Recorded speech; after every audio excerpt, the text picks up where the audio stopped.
Totally Spies is coming out with a new season, and I want to make sure everyone is up to date with everything that's happened in Totally Spies, including me. So I'm doing another Unhinged recap because you guys seem to like the one I did about Winx. I want to make sure I can review Totally Spies with the utmost justice it deserves. So prepare yourself for bad jokes, because there's gonna be a lot of them. Ah yes, Totally Spies, the only show where every episode passes the Bechdel test.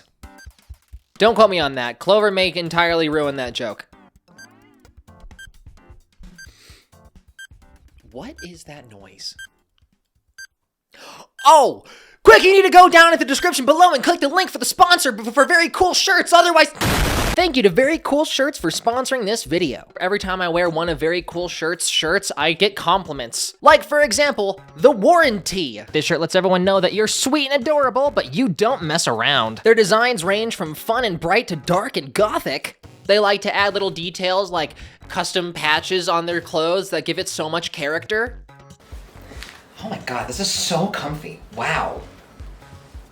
Like, I knew this would be comfy, but geez, this may be my new favorite sweater. All of their clothes are super high quality. Like, everything that I've gotten from them is 100% cotton. All natural fibers, which for someone like me, that's very important.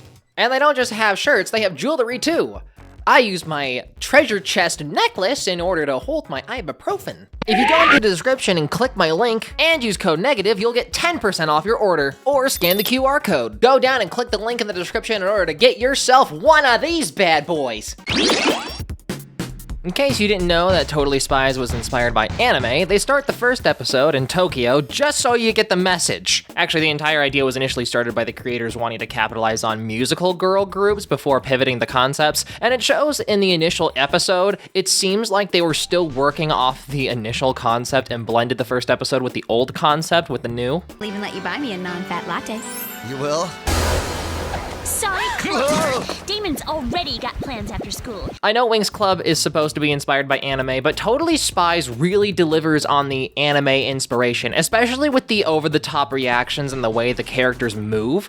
Oh yeah, some of you may not actually know what this show is about. So these three girls, Clover, Alex, and Sam, they're super spies in high school in Beverly Hills, California, and this is Jerry. He sends them out on missions and is primary intel. Every episode, they follow a formula where they get sent on a mission and they get these hyper-specific spy gear in order to accomplish their mission, and the way they use their gear isn't always conventional. They have such an amazing blend of 70s vibes and furniture inspiration, all set in like a Y2K setting. It was very trendy and leaned heavy into popular trends as well as old trends from previous eras. That way it doesn't necessarily feel dated even decades later. They focus on changing their outfits often and making the entire show feel more alive. They feel very real. I just love it when fashion has a purpose. The secret laboratory's got to be around here somewhere. What makes them so lovable is that they approach being spies in a way that feels like actual high schoolers would. They have a lot of side banter that establishes their personality and often clumsily get through their obstacles. It's all lighthearted and goofy in a way that makes it all so much fun to watch. They have a lot of moments of competence and incompetence that make them feel more human to watch. Seat. We want to know what you think of this new song. You will subscribe to Negative Legend. You'll share this video, recommend it to your friends, and... Whoa, this is Sam's house? How rich is she? Is she a Nepo baby? Also, animators, why you got her dogs out? Were you taking notes from Dan Schneider? Oh, it's fabulous. Don't you think it's a bit tight for snowboarding? That's a changing room, Jerry. Hold on, I'm starting to think Jerry may not be as lovable as I remember him to be. There's a lot of sequences in this show that puts a lot of other shows to shame, especially for its time, but even today, it's like they really decided to take the process of animation from anime and hold it true with this show, sometimes recycling some animation, but filled with so much original sequences that are action-packed and dynamic with multiple different backgrounds and settings that it's obvious to everyone why the show was so popular when it released. It's hard to forget something so eye-catching and well done. Oh no, you don't think we're in the valley? This makes me wonder, the studio is French, animated by a Canadian studio. Did they have someone from California writing this show? Actually, here's what I found out about the writers. So the writers of this show are Michelle and Robert, I'm gonna butcher this, Lamoureux, and they've worked on several other shows together. Michelle having worked notoriously on Arthur, as well as Scooby-Doo Mystery Incorporated, and if you go to the Scoobypedia webpage covering the writers, they say that Michelle and Robert are both siblings. But if you do a general search, you find on Trellis Law that Michelle filed, or at least someone with the exact same name, Michelle filed for divorce against Robert. So first, we don't know if they're siblings or not, but it does say that this was filed in LA, California, meaning they more than likely lived in California, either being born in France, moving to California, or vice versa. But my money is on the former. But we also don't technically know if this is the same people that are the writers for Totally Spies. These could be completely separate people. Otherwise, I can't find much other information. That being said, literally every other writer either has connections to California, France, or both, which isn't too crazy since California is where a lot of show production is, but they're all born in California or France. This is Mandy. She's the bully trope character that thinks she's better than everyone else, and they regularly butt heads and get in their way. She's shallow and self-centered, as you'd expect. In an interview with one of the writers, the idea behind Totally Spies was that there were so many action-packed shows for boys, but nothing that directly appealed to girls, and Totally Spies was intended to fill that gap. Honestly, they did such a great job that this show appealed to both genders. This show is just so well done, and the characters were so well created that it didn't matter who you were, you'd love this show regardless of who you are. So Alex, the one with black hair, is supposed to be more of the clumsy one. I'm an astronomer. Cool. I'm a Virgo. Sam, red hair, is the smart one. Clover, blonde hair, is the popular boy crazy one. Alex tends to fade into the background sometimes since she doesn't have too much to push her character to do much. Sam feels like the leader, but she's the most competent. But Clover feels like the main character because she's the most charismatic and is going out of her way to do whatever it is she wants. Even though they're all the main character, you'd think the dynamic would be a little unbalanced, but they do a great job of making sure they're all evenly distributed amongst the limelight. Something that was pointed out several years later is that there's a lot of small sequences that are kind of pervy. Like, the spies are tied up and trapped, but they're tied up not in a normal way. They're tied up specifically in a way that would also coincidentally work for bondage. And if you think that's just a bit of a one-off or a bit of a stretch, just wait. Oh, it gets so much worse. Every episode is standalone, meaning there isn't really an overarching plot that evolves throughout the show like in Winx or like in Lolly Rock. Oh yeah, Lolly Rock was also developed by Marathon Media, the same company that made this show. So you might be wondering how I'm supposed to recap this show when there's not a plot to recap, and we will find out how I'll do that together. You look familiar. Macker the Safecracker. This is the first time we've ever seen this person. Yeah, watching season 1 as a kid was a little confusing since there's some points where they pretend like stuff has already happened when it didn't. We're supposed to be jumping into watching the spies when they're already pretty well established in their career, but we don't know that. So we were trying to watch every episode, trying to find the episode we missed, but there wasn't an episode we missed. But Samantha, you've got the makings of a star. No, really, Clover's my girlfriend, and You think this is when Clover figured out that she's into girls? Sam accidentally awakened her bisexual side and stayed in the closet for several years? That joke will make sense when I cover season 7. Did I mention the conference is in Paris? Paris? Oh yeah, they reference Paris so often, like the creators are really stroking their own ego in season 1. Ironic how the reputation of Paris is actually abysmal. Also, if you want some slight body horror, then season 1 has that too. Don't worry, they got you covered. This is actually pretty horrific. There's also an episode where they kidnap models and stitch it to one person to create the quote-unquote perfect model. You all right, girls? a little grossed out. Sticky stuff being sprayed all over the girls. We got another one. Brett has been a bad boy. Brett needs a lesson. Brent needs to be punished. Brent needs to behave. Brent's been very naughty. Does this count? I don't think this counts. This is just me being me. I think when I was a kid, past the first episode, they stop really feeling like high schoolers. First, they don't really look like high schoolers to me, but that's pretty typical of this time period. It's really in how they talk that makes them feel more like young adults rather than high schoolers. The problem with writing high schoolers is that their vernacular heavily reflects the trends at the time, and if they wrote them like high schoolers at the time, it runs the risk of being very dated very fast. You can definitely write them to feel like high schoolers without being dated. Inside Out 2 is a good example of that, but the writers often default to writing their dialogue more like adults, which is why when I found out they're 16 in this season, it was shocking. But better to write them more mature rather than have them say, Riz, skibbity toilet, fetch, tubular, or any other outdated terms. The episode Queen for a Day, where the spies find someone who wants a war to break out between two nations so she can sell weapons to both sides of the war. That's when I learned a bit more about modern warfare politics than I thought I would at that age. It just felt a little more real than pretty much every other episode, and this is an outlier, especially since the political landscape at this time no doubt heavily reflected this episode. You don't really see too many episodes from this show that drifted a little too close to reality like this one. You see, if the war ends, I won't be able to sell my anti-gravity guns to the General of Caniopia. Today's specials include an all-in-one lipstick and titanium extender rod. Ugh, I look horrible in pinks. Does hot pink not count? Sometimes I wonder what the writers think. Clover doesn't wear seafoam green nail polish, and now pink? Does she just make this up? Gotcha! Where am I going to go? Okay, I know I've seen this in some weird... I feel like this counts. This is just one step away from being vor. Season 1, episode Aliens. They already established aliens are definitely real, which will pay off in spades with the Martin Mystery crossover they're doing in a few years.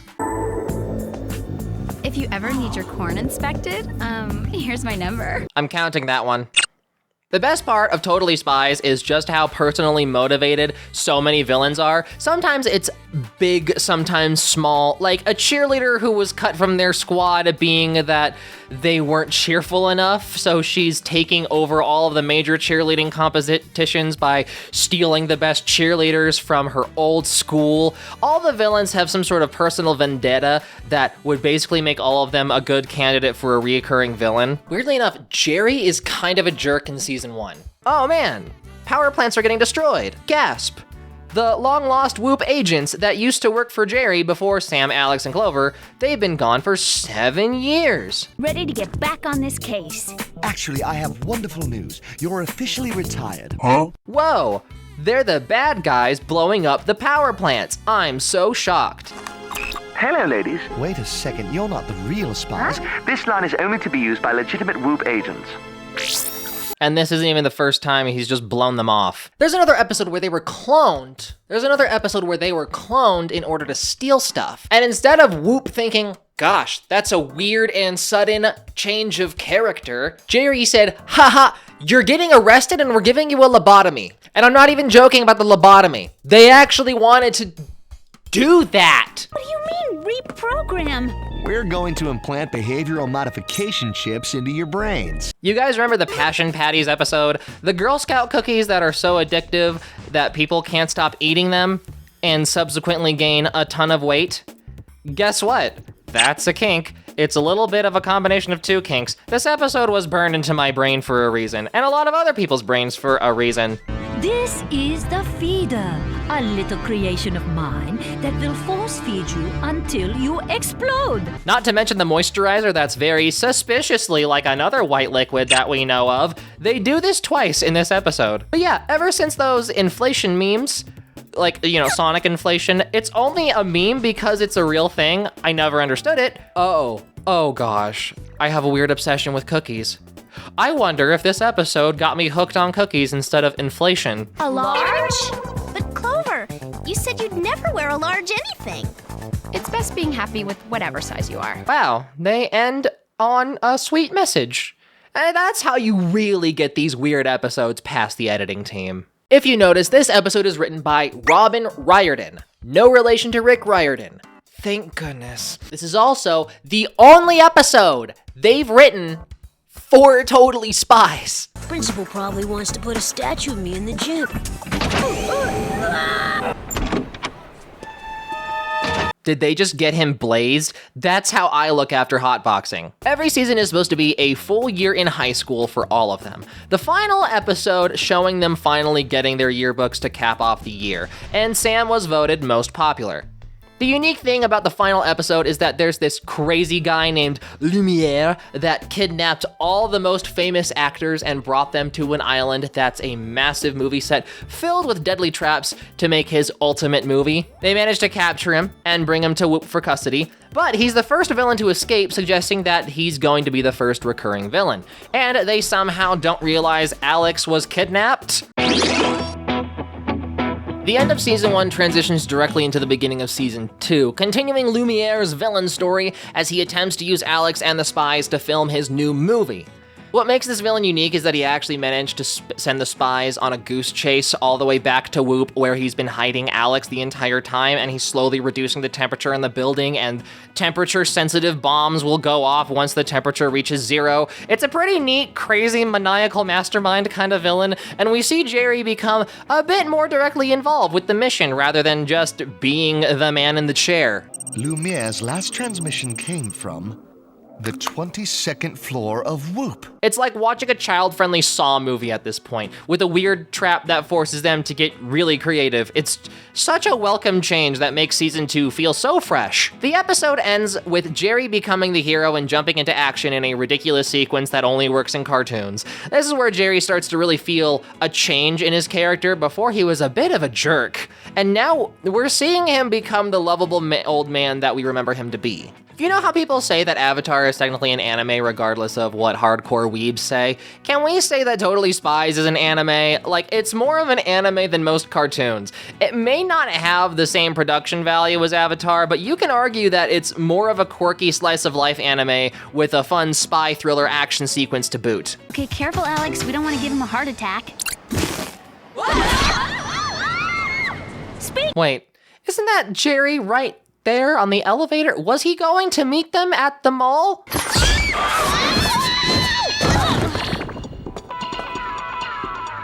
Oh, no, he's right there. Why did the animators use Jerry for this scene? They didn't have to use, they didn't have to have someone go up the elevator. Did they change the scene after it was animated? One of the most well-known episodes is Evil Hair Salon, where Clover gets kidnapped for her hair, where they grow it insane lengths for wigs.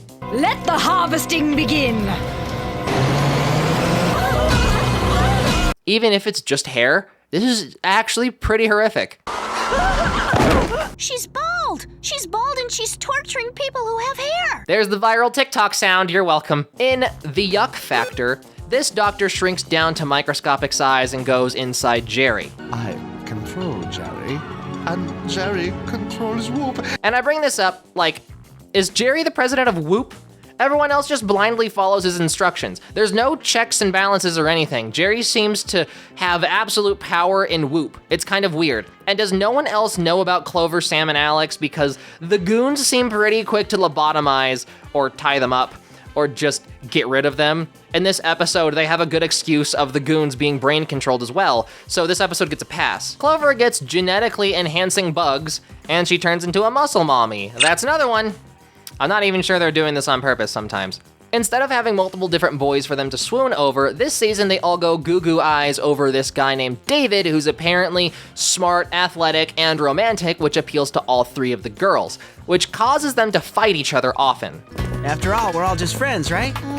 Yeah, sure. We're all just friends, for now. Even though I'm attracted to men as well, socially I'm a lesbian. Pretty extreme, huh? Clover?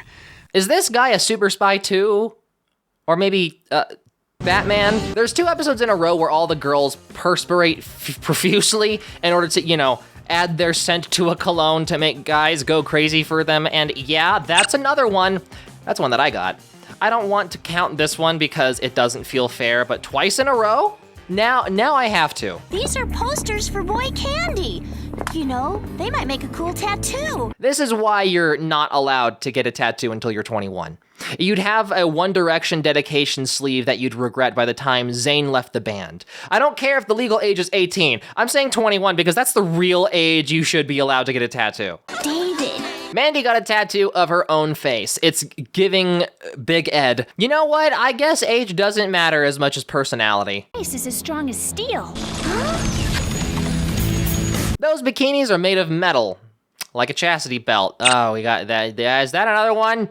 There's so many small and quick things that I barely notice them. In Mommy's Dearest, we actually get to meet all of their moms in a Mother's Day episode. And I bring this up because it's going to be important later. I like how they depict their moms. They made them have the body of someone that age rather than just make them super hot. I mean, they're still hot, but they look like moms. Wait, these are MILFs. Oh, we got another one. That one's low-hanging fruit, though. Fun fact, the president is a hardcore Southerner with a Japanese schoolgirl anime daughter. They just decided to say, screw it, just put her in a Japanese schoolgirl outfit.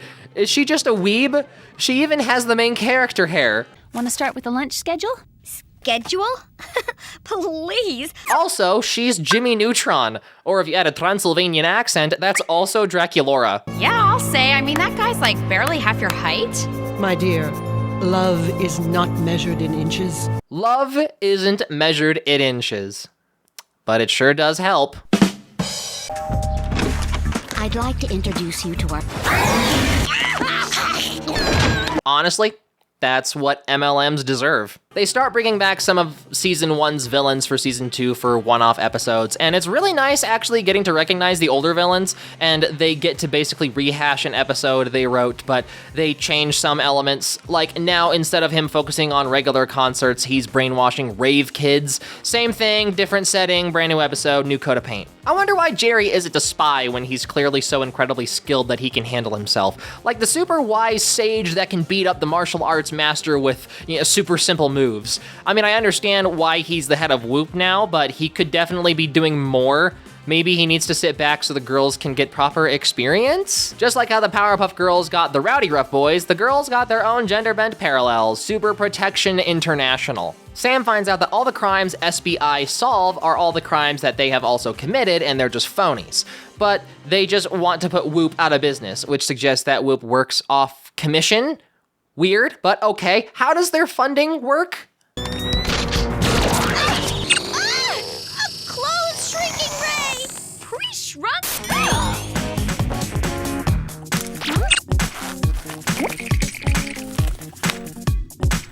Okay, that's going way too far. I'm actually shocked that made it through. Funny enough, this episode was written by Brian Thompson. There's 3 episodes he wrote, but this was the last episode he wrote. The 2 previous episodes didn't have seriously suggestive themes until this one. And then he's just gone.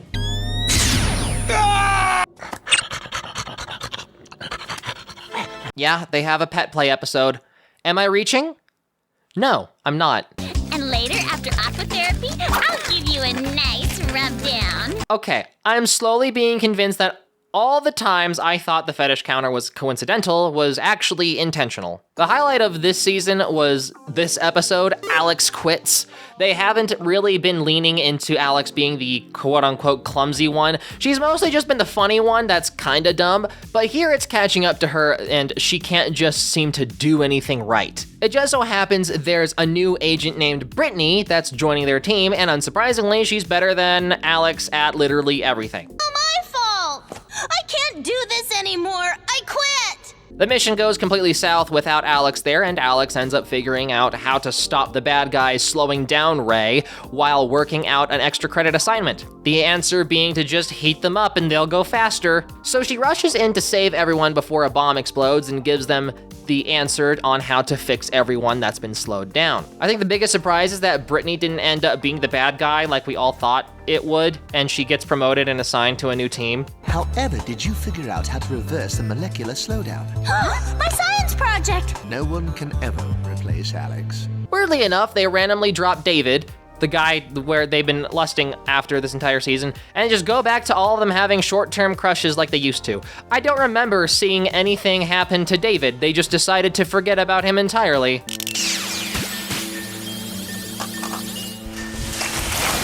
You gotta give the writers props for creativity, even if that's the most unrealistic thing in this entire show. The season ends with them investigating the abduction of a famous actor.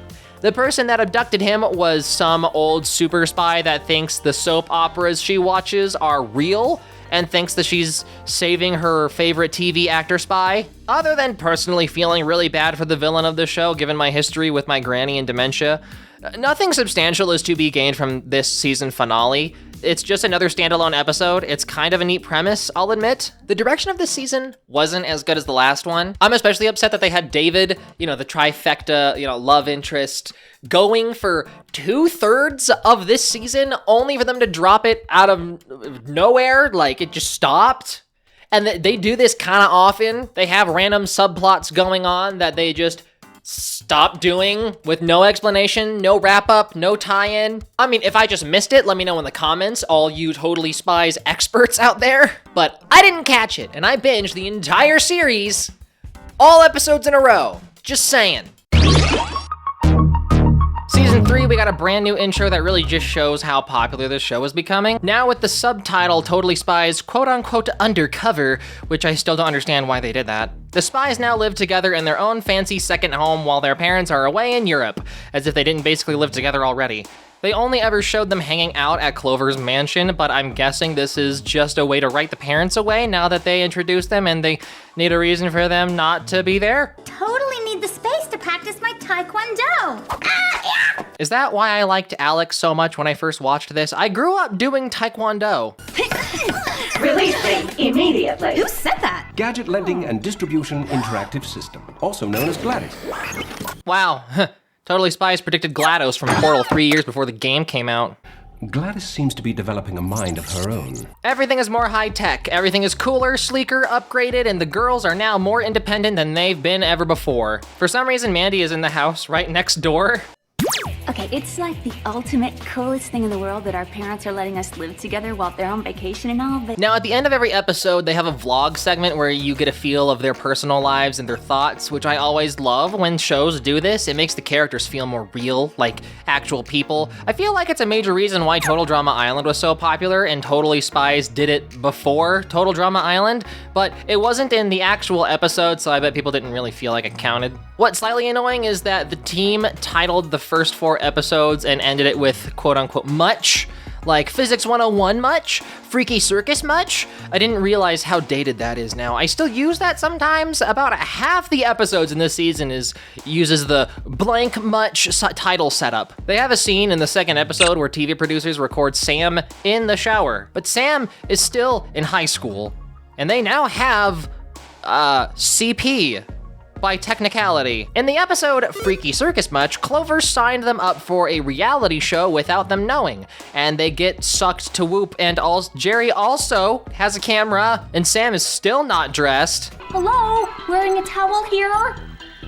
Oh my, so you are. I'm hoping Jerry is just blushing because he's embarrassed and not because he's a creep. I mean, he did immediately get Sam dressed, so I'm leaning that he was just embarrassed. Jerry is supposed to be the lovable father figure-esque character.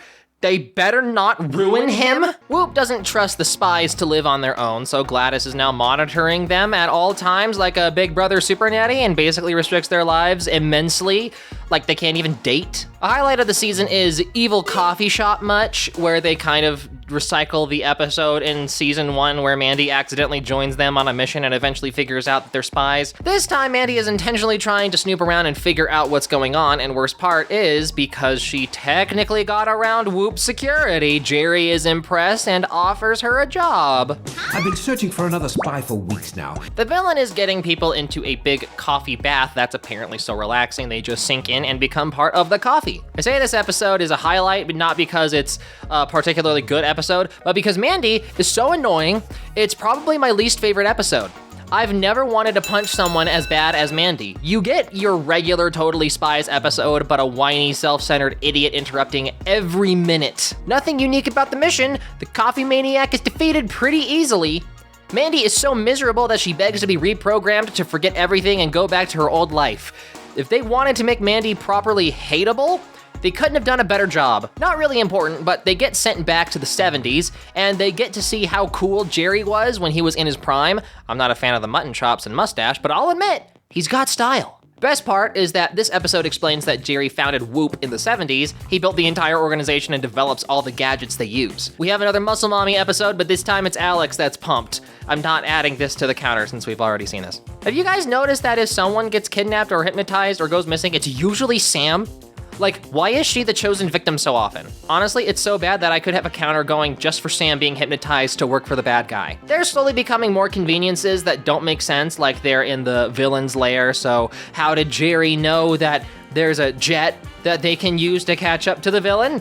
It's small things like this that slowly accumulates into just lazy writing. Hey, remember Brittany? She's making a comeback. Apparently Whoop has a whole island of prison where they put the really big villains, world-ending villains, the big boys of this world. They managed to find Brittany. Actually, it's just some guy that can change his height and build, and now that's a real superpower. Okay, now here's Brittany. Something that I realized when watching this is that Clover isn't boy crazy. They're all boy crazy. I think we associate Clover being the most boy crazy just because she was very persistent in season 1, but all of them get short-term crushes and go goo goo gaga over every cute boy. And there's no island anymore. We have a long drive ahead to Camp Achieve-A-Lot.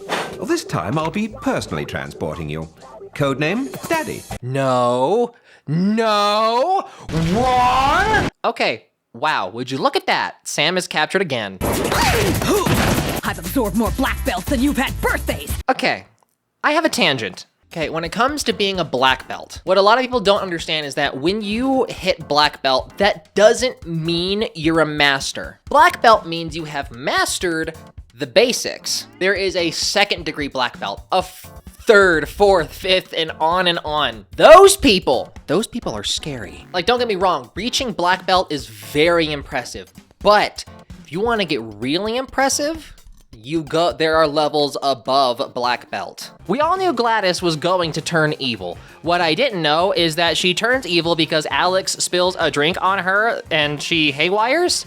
Now Jerry isn't in control anymore. This is why I refuse to buy a smart home device. It's only a matter of time before we get someone else controlling our home security system. I'm afraid it's my fault that Gladys is evil. I downloaded her brain from the brain. Why would you think this is a good idea? Season 3 makes everything feel so much bigger. To having to stop World War, space adventures, adding just a little bit of spice of politics that doesn't overreach. Season 3 feels like a massive upgrade with just a few minor adjustments.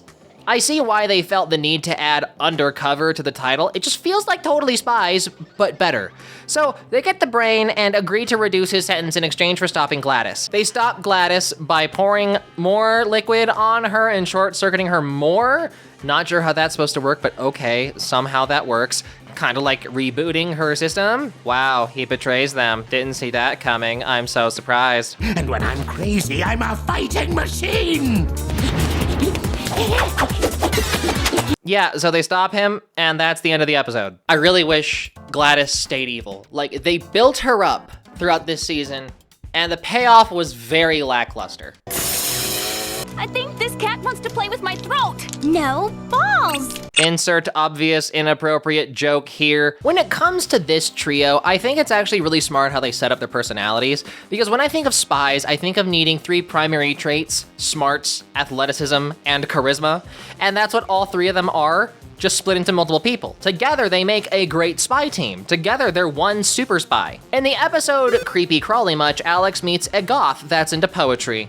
And for one episode, we get to see Alex go goth with some Lolita inspiration. I need more black paint to finish your walls.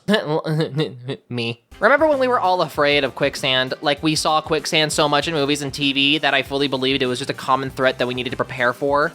I don't even know where you'd find quicksand now. I'm getting married! Married? They brought back the nanny that got replaced with Gladys. It wasn't good enough to have the AI robot be the villain of the week, but the short-term nanny as well. I love this. They take small things that they established and bring it back several episodes later just for kicks and giggles. It really makes it feel connected. The writing feels a lot more on top of their canon. Jerry gets turned into a stay-at-home husband while the nanny now runs Whoop. Now that's some smart scheming. Bringing back all these small villains makes the whole season feel more special and creates more moments that are worth talking about. Jerry's wedding ring was what was mind controlling him, and the moment he takes it off, he comes to his senses and they stop the nanny. In the episode Halloween, they confirm magic is real. Mandy accidentally summons a horde of zombies using an ancient spellbook. So now aliens and magic are real, which I'm not sure how I feel about this. I'm not upset, just put off by it. And they confirm other dimensions. The writers are just trying to open things up because they were running out of ideas. The end of season 3 ends with a 3-part special starting off with the spies getting a promotion. You 3 shall officially leave your junior spy days behind. Funny enough, they aren't excited about the idea. Sounds like a lot of responsibility that they can't handle, especially since they're still in school. I can't blame them. They get sent to a special training facility. They receive special lockets that project a hologram of their new instructors for their special training. You 4 are here because you're the chosen ones. Chosen ones? Apparently, since they were toddlers, they were spied on by Whoop to determine if they would become spies. So, did they just spy on a bunch of children, or was it just these 3? This makes things look really bad for Whoop. It's one thing when Santa watches all the good little boys and girls, but a bunch of creepy, secretive men is a whole other ballgame. And also, this is Dean, some guy they met right now that's apparently a natural-born spy. Super special spy training occurs. Surprise, things are not as they seem. Instructors are actually bad guys. You 3 will eliminate Jerry. You'll retrieve the microchip he keeps hidden under the large birthmark on his neck. They use the hologram lockets to project a hologram of themselves in order to get the villain Terrence off their back. They'll have the holograms pretend to be hunting down Jerry while they figure out another plan. They find Jerry and update him on their situation. Who's the other kid in this picture? That is my twin brother. Jerry replaces the microchip with a decoy. They stage stealing Jerry's microchip. The plan is to stage Jerry's death as well, but they're afraid they did too good of a job because Jerry wasn't supposed to fall off the bridge. They're scared that Jerry is really dead. I don't understand. Why didn't he just use the bungee? They sneak back into the training facility and save Dean, but it's not really Dean. Good choice, chosen one. Did I mention that Dean is actually a double agent? Sometimes this show is too predictable. Jerry is alive and saves them. Whoop is building a small army of super sophisticated androids. Be the super agents of the future. Wow, not even super spies are immune to being replaced with AI. Terrence and Dean use the fake chip to try and control the army of spy droids, but they realize they've been duped, and dramatic entrance. You never were able to defend against my atomic wedgie, brother! Meet my twin brother, Terrence. Again, painfully predictable. Still cool though. Time for a flashback. Turns out Jerry wasn't the perfect goody-goody that we all thought he was, and Jerry blames Terrence for cheating, and Terrence's life was ruined because of it. I love how they maintain the villains having petty, selfish reasons for their motives, even with the super special ending. Also, the microchip is in Jerry's tooth. Now they have the master chip to control the robot army, and they all have Jerry's face. Terrence takes Jerry and flies away, leaving Dean to finish off the spies, but he's actually a double agent. Funny enough, I saw that coming too. I'm your actual Whoop instructor. I'm your friend. This dude could have stopped Terrence at literally any time. This is when the twists upon twists start to fall apart. Why didn't he just stop Terrence? You know, honestly, I bet he's gonna double cross the spies. Like a double cross. The Cyber Jerrys invade Whoop and begin their destruction of the headquarters. Jerry convinces Terrence to do their old secret handshake before he dies and then steals the microchip. They regroup and Jerry uses the chip to shut down the robot that was going to blow up Whoop along with all the other spy droids. And Terrence gets arrested. I know I talk about how predictable the show can be, but that's what I love about it. It's not a spy show, it's a goofy spy show. So I contacted our old headmaster and confessed. I'm going to be punished by repeating the 4th grade. Our heroes actually get promoted, no longer spies, but now super spies. This ending is like a graduation for them. Instead of graduating high school, they get a promotion, which feels a lot better. It feels more correct. Now they really feel like they've matured, and Terrence uses Plan B to get out of jail. That must have been really stuffy. Wow. Season 3 was a cut above the rest. It was cheesy in all the right ways. And they toned down the weird sexual stuff. Really hope they keep that going.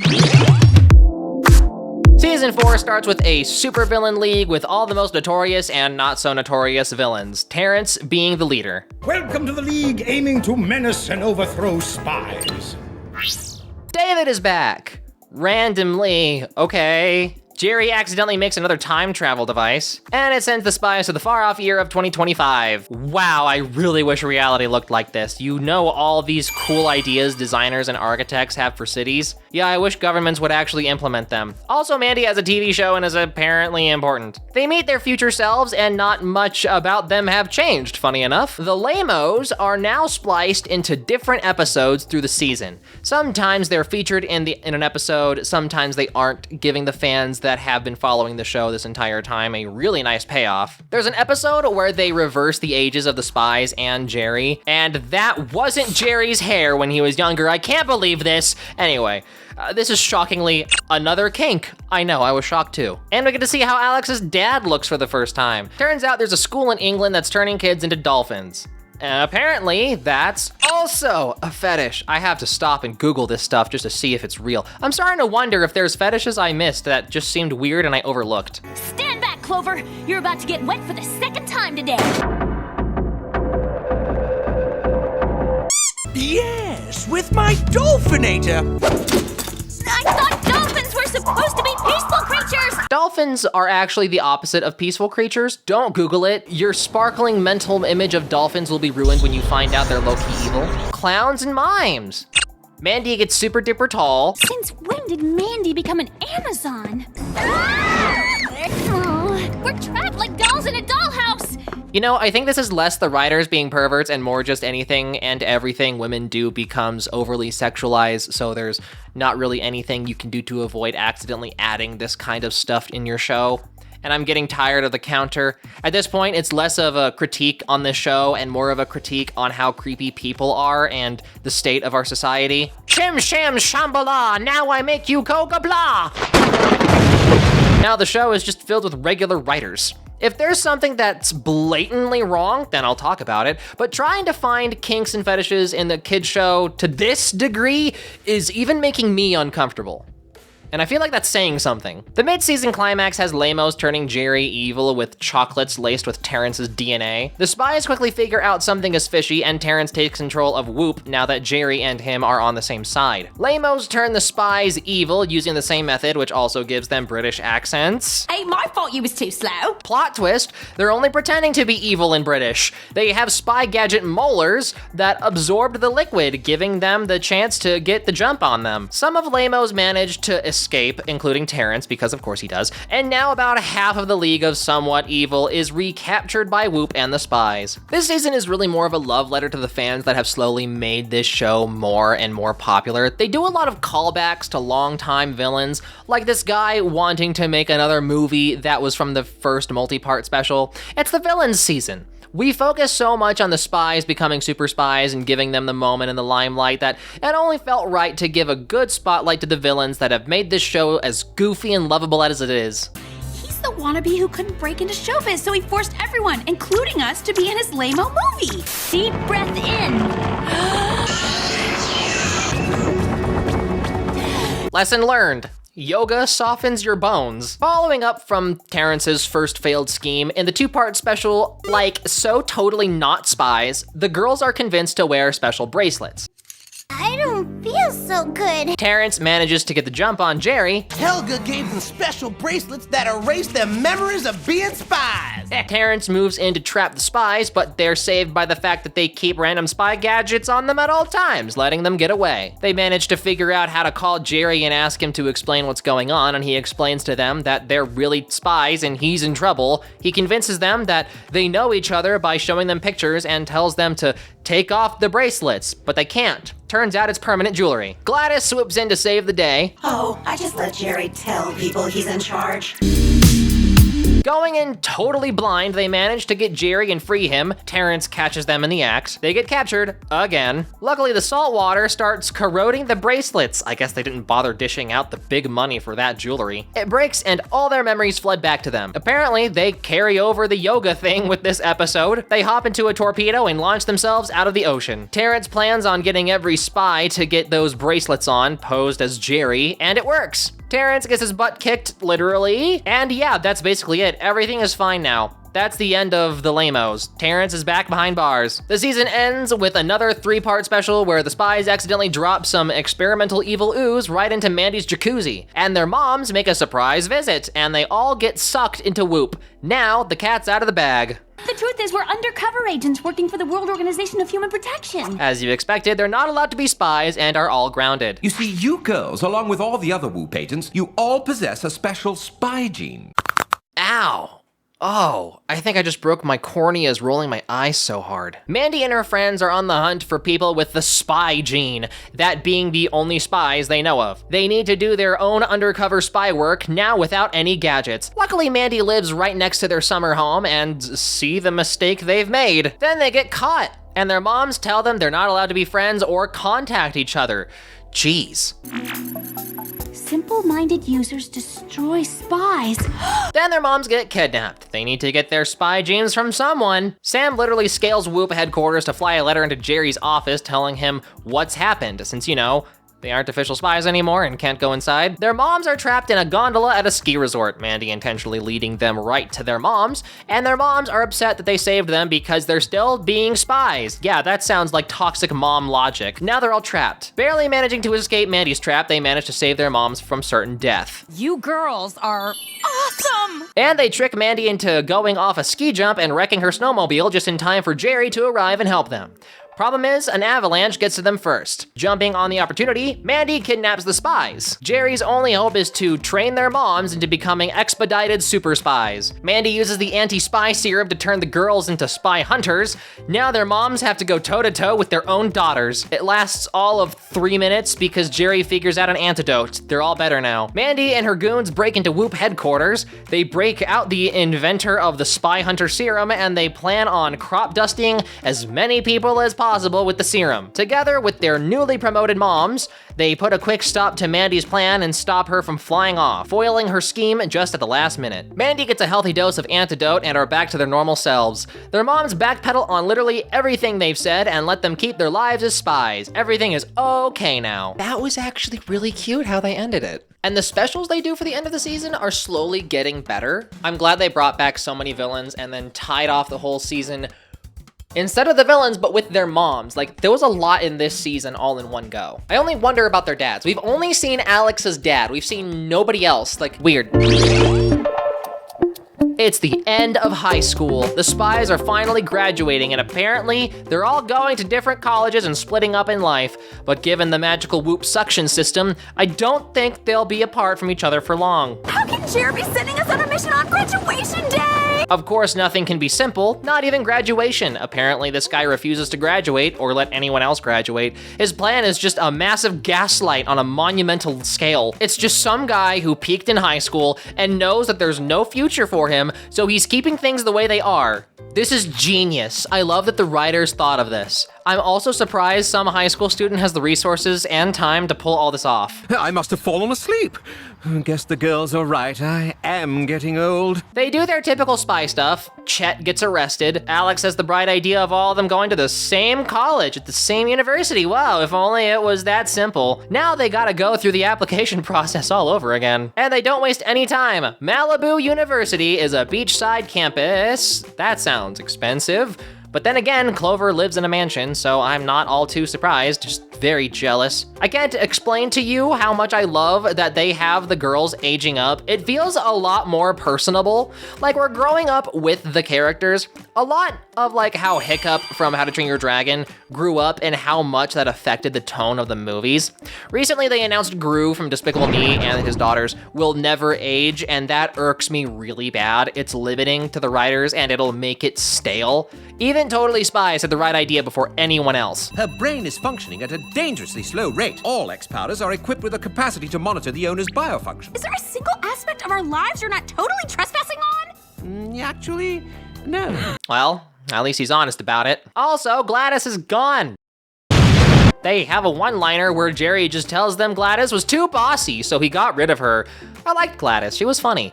I guess they couldn't get the voice actor back, or she wasn't popular, I don't know. Whoop is providing them a penthouse suite for college, and he's also charging them. Now they need to get jobs to pay bills. I know when you go to college, all your loans aren't expected to be paid off until you're done with college. I don't know how room and board works though. I stayed with my parents and commuted. Wait, do they not get paid for being spies? I thought that's how they afforded everything. I thought they were just paid really well for being spies. Cause you know, hazard pay? How do they even end up joining Whoop? And don't you dare tell me they couldn't get paid because they were minors. They're adults now. If anything, they should have gotten a payout now. Like, we aren't living in Shirley Temple times where child actors are getting screwed over. I mean, at this point, just stop working for Whoop. Like, regardless of the whole, oh, we don't feel like something's missing if we're not spies. Like, you need to get paid. You live in California. You need to get paid. This makes me genuinely upset, actually. Like, that's just so wrong. Like, it's just this one massive hole in the show's logic. I'm Professor Fremont, world-renowned secret agent. A world-renowned secret spy is the biggest oxymoron I've heard. They regularly need to come up with reasons why they can't show up to their job, so what's even the point of adding it other than comedic effect? Stuff like this gives me vicarious anxiety. So what does this inflatus thingy inflate? Anything it wants. It was designed as a top-secret weapon with the capacity to expand objects of any mass to hundreds of times their natural size. Oh, really? Hang on.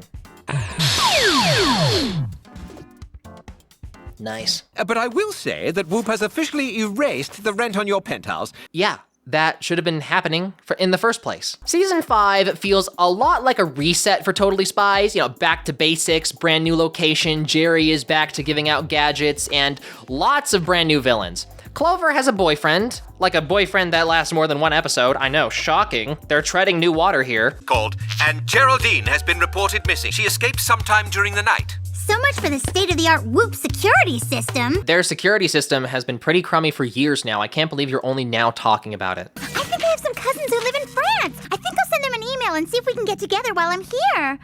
Oh, I wonder what they're like. Alex, are you just forgetting that they are your cousins? In the early middle of the season, they just screw the whole college thing and jump straight into hanging out in Europe. And for once, the spies whoop Jerry. Justice is finally served. I think they realized their main audience was still in grade school and they would never really understand how college life works, so they mixed it with an international trip so that it doesn't confuse them too much. It doesn't really add anything other than the villains having bad accents and now they can make stereotype jokes. They start doing this thing where when they mention or bring back an old character, they do a flashback where they reuse previous animation, like a highlight reel, which makes me fully believe they want to cut down on animation costs. It's a little annoying. I would have preferred them just using like cheap tricks that are standard now in animation, like panning shots of still images. At least it wouldn't feel like my time is being wasted. Or maybe they cut corners in one area so that they can do sequences like this.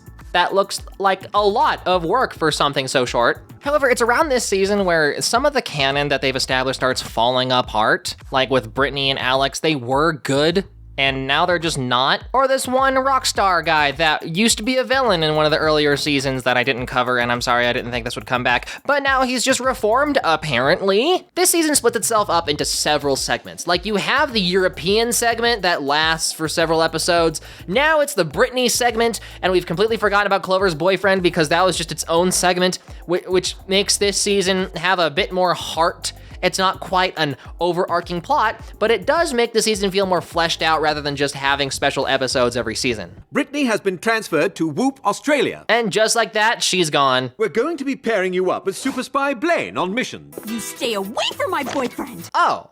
Look at that, they didn't forget about Clover's boyfriend. In the episode Totally Mystery Much, we finally see Martin from Martin Mystery and the collaboration between Totally Spies and their other, not as popular show. I'm Martin Mystery, paranormal investigator extraordinaire. Jerry and Mom, the leader of Center, the organization that Martin works for, actually knows each other, and they use the recycle animation from Martin Mystery for Totally Spies, and I love this so much. It's Yeti saliva. How can that be? There's no such thing. Sam, twice now, you've seen actual aliens. Are you really doubting this? Not only aliens, but zombies too. They just want to do the tired old trope of, there's no such thing as monsters, cryptids, and aliens and stuff. Whoa! Monsters, cryptids, and alien stuffs are real? Whoa! Even if it requires ignoring their own canon.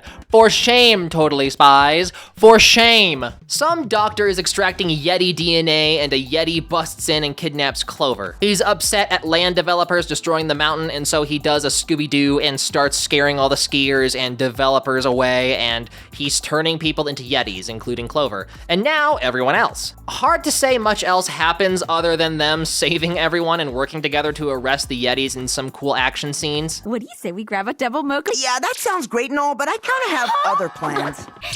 You've heard of the spy gene. Guess what? There's a villain gene. Jerry is trying to cure the villain gene, but his mom sippy sips some of that nasty juice with her tea. Talk about a bold move, Clover. When it comes to velvet ropes, I always get my way. Writers! I thought you gave up on the naughty references. For shame.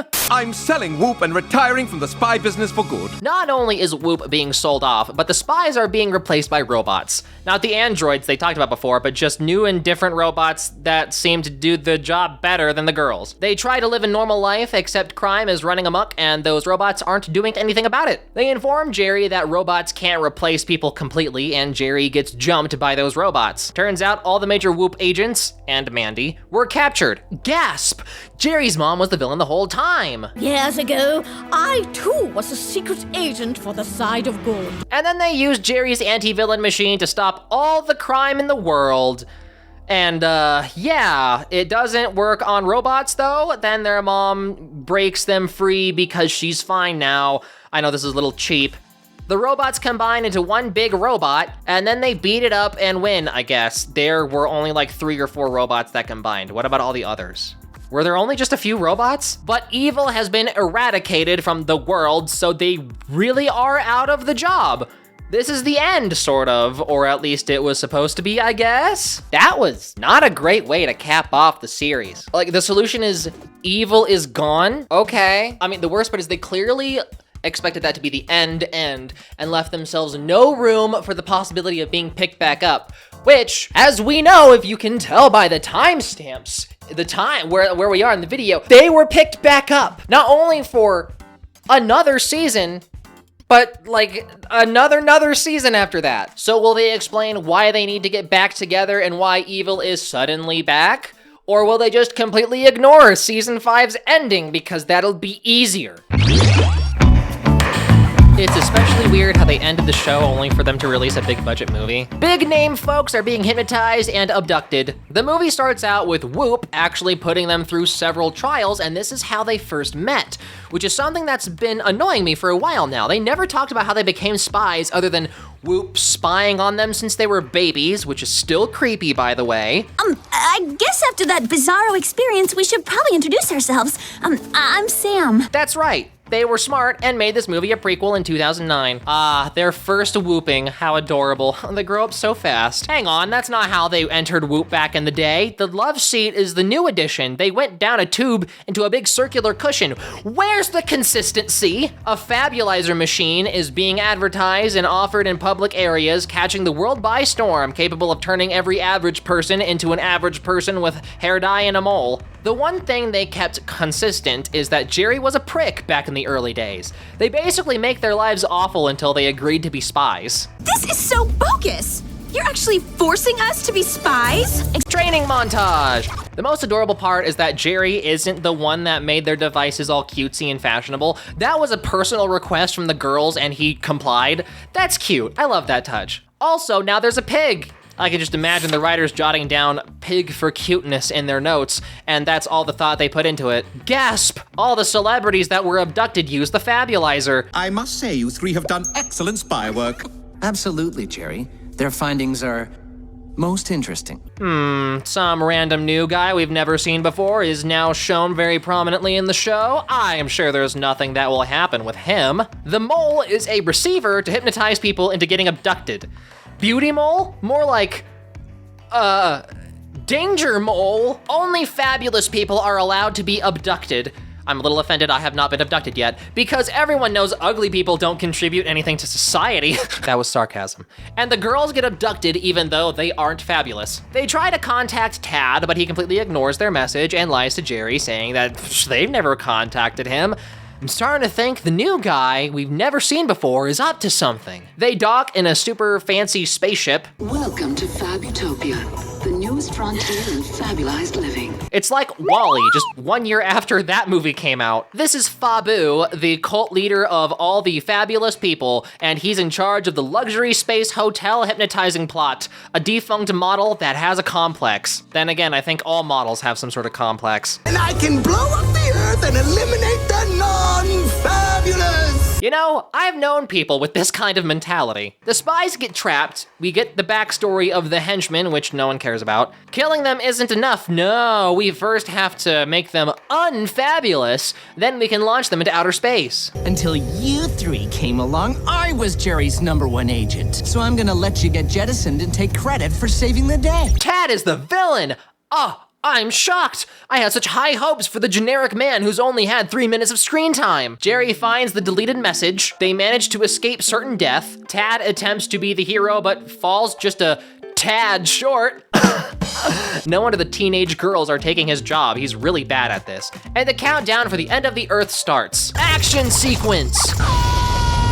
Jerry is good for one thing, arriving at the last minute to help in a dire situation. For some reason, there's a multiple mind control scepters, and destroying just one of them gets rid of the hypnotizing power of the moles, and it gets rid of the dyed hair. Everyone evacuates onto Whoop's spaceship, including the pig for comedy, and they use the missile to destroy the luxury space hotel, and now that's a lot of space pollution. Fabu is captured, and thus ends an hour-and-a-half long movie that follows pretty much the exact same formula they've been doing for half a decade now. It was really cute that we got to see their first mission and how they all met. As someone who's very concerned with canon and filling in blind spots in the story, an origin story was very much called for. Totally Spies went on a multi-year hiatus after the movie, going on hiatus in 2009 only to return in 2013 for season 6. They changed the intro song, and it's worse. It's so much worse. The art style looks like it changed slightly, but nothing major. Their compowders float now, so they don't need to struggle to get it out of their pockets. Not sure how I feel about that. So many things in this show is unrealistic, and I'm fine with it. This, however, this crosses a line. She's so giving. I'm just glad we have Mandy Book to keep us up to date on her awesomeness. This was released when social media was becoming very normal. You could say that this is Totally Spies in the modern age. We're going to see the writing tread new grounds thanks to nothing more than the passage of time. Like you don't get that it's geeks like me who create the social networks you enjoy. Mandy doesn't know they're spies. Evil is back in the world. Yup, just like I thought, we're completely ignoring season 5's ending. Can't say I'm surprised that ending was a bad idea. Not if you love cats as much as I do. Pauline Dion, I take it? Yes! That's the camp I've been waiting for in this show. You'll never believe this, but they actually decided to bring back their pig Oinky. I love this, it's so dumb. This season very much leans into goofy, campy fun. This is footage from the Kim Kardashian wedding. Yeah, there's a lot of celebrity knockoffs in this season. Very quickly, they put Oinky to good use, putting him into the dog show for a mission. At least the writers actually had some plan for him other than being comedy relief. The ongoing gag is that Clover signed all 3 of them to a fashion design class, and for some reason, the teacher never likes anything Clover makes. I guess Maggie isn't just an interior designer anymore. Wait. Don't arrest her. Maybe it's gaudy, but at least the world has color again in this minimalist millennial white hellscape. Everyone on campus will be wearing this. All you need to complete that ridiculous get-up is a well-trained parrot. Oops, I forgot. That's what Sam and Alex are for. Okay. Mandy finally said something funny for once. It only took 10 years. Did you ever think they over-relied on the mind erasing thing? Well, they actually dabble in that and actually accidentally transfer some supervillain brain into normal college nerd henchman brain. A weird thing they added is randomly having chibi versions of the girls in random situations a lot. Fantabulous! And aren't you a little old to be skateboarding? Have you seen Tony Hawk? That guy still shreds. I'm not sure there is an age limit on skateboarding anymore. Weirdly, the one thing that was carried over from the season 5 ending is that Jerry's mom was a super spy, so season 5 is only partly canon. It's so weird. I think the reason Totally Spies works so well and arguably feels timeless is because it very much has the Scooby-Doo effect, a formula that can be slapped onto pretty much any scenario and adapted to any generation. It's a simple premise that doesn't take itself too seriously and really focuses on being fun first. Sadly, nothing notable happens in season 6, so I'm going to go straight to the ending special. The fashion design class pays off because they win a fashion contest and get to go to Versailles for a Marie Antoinette fashion show. Underneath the Palace of Luxembourg is a secret vault of ancient antiquities, and some strange key has been stolen. You find out quickly that key activates statues that become fully sentient monsters. The fashion class gets captured and forced to make a bunch of luxury goods for the guide of their trip.